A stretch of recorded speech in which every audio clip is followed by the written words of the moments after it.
मैं कोच रही हाँ वेखी मोटे वे या तेरा हाले सोच रही हाँ मेरे नाल पैंदे जेड़े सारे बंदे मैं जिदा यट्टी हिट करे किदा कर लू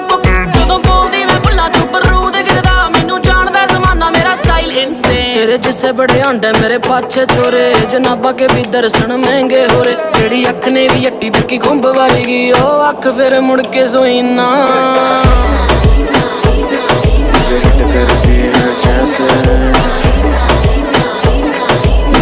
करती है जैसे